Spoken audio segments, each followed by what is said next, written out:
2026 বিশ্বকাপে আর্জেন্টিনাকে কেন হট ফেভারিট হিসেবে ধরা হয়? আমাদের 30 দিনের 30টা এপিসোডের মধ্যে আজকে দ্বিতীয় দিন, 2 নম্বর এপিসোড। আর দ্বিতীয় দিনে 2 নম্বর এপিসোডে আপনাদের সবাইকে স্বাগতম। আশা করি সবাই বেশ ভালো আছেন। আজকে আমরা যে টপিকটা নিয়ে কথা বলবো সেটা হচ্ছে মেসি ইফেক্ট।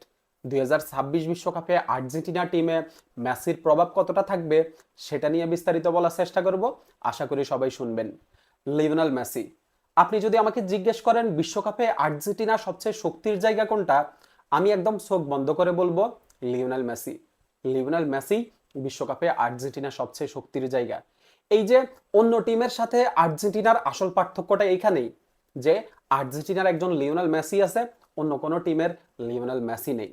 আর্জেন্টিনা টিমের লিওনেল মেসি কোনো সাধারণ ফুটবলার না, কোনো সাধারণ ফুটবলার না। লিওনেল মেসি একজন লিডার, একজন নেতা, যে পুরো টিমটাকে আগলে রাখে, যে পুরো টিমের নেতৃত্ব দেয়। আমরা আগে যেখানে দেখতাম যে হচ্ছে লিওনেল মেসি মাঠে চুপচাপ খেলতো, সেখানে এখন পুরো টিমটাকে হচ্ছে লিওনেল মেসি আগলে রাখে। এই যে আর্জেন্টিনা টিমে অন্য ইয়াং প্লেয়ার যারা আছে, Enzo Fernandez, Julian Alvarez, Mac Allister, Leandro Paredes, Lautaro Martinez, এই প্লেয়ারগুলো হচ্ছে লিওনেল মেসিকে নেতা মানে।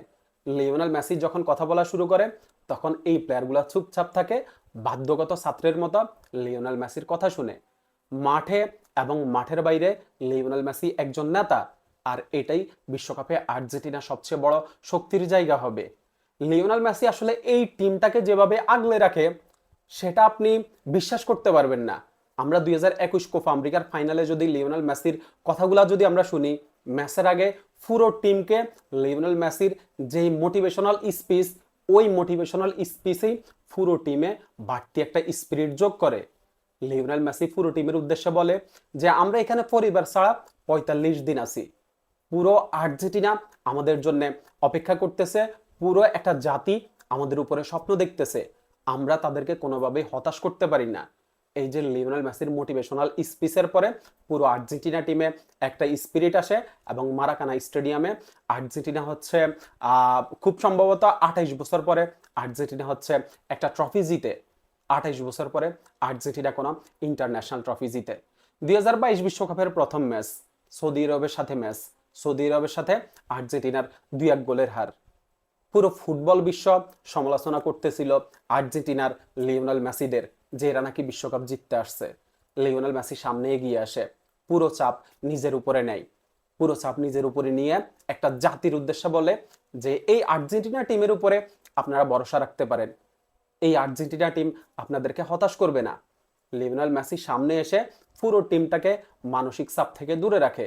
এরপরে মেক্সিকোর সাথে ম্যাচ, এরপরে প্রতিটা ম্যাচে হচ্ছে লিওনেল মেসি শুধু গোল করেনি, লিওনেল মেসি সামনে থেকে নেতৃত্ব দিছে।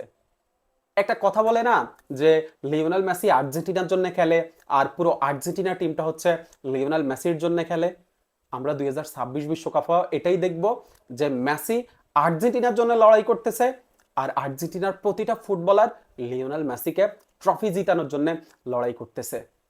আর্জেন্টিনা টিমে লিওনেল মেসির প্রভাব আসলে আপনি বিশ্বাস করতে পারবেন না যে এই প্রভাবটা কতটা উঁচুতে। লিওনেল মেসি পুরো টিমটাকে যেভাবে নেতৃত্ব দেয়, যেভাবে আগলে রাখে, এটা অন্য কেউ পারে না, অন্য কেউ পারবেও না, কারণ অন্য কেউ লিওনেল মেসি না। আমরা 2026 বিশ্বকাপ জিতার স্বপ্ন দেখি কারণ আমাদের একজন লিওনেল মেসি আছে, যে আমাদেরকে স্বপ্ন দেখাই বিশ্বকাপের, যে আমাদেরকে স্বপ্ন দেখাই সফলতার। শুভকামনা থাকলো লিওনেল মেসির জন্য। ধন্যবাদ সবাইকে।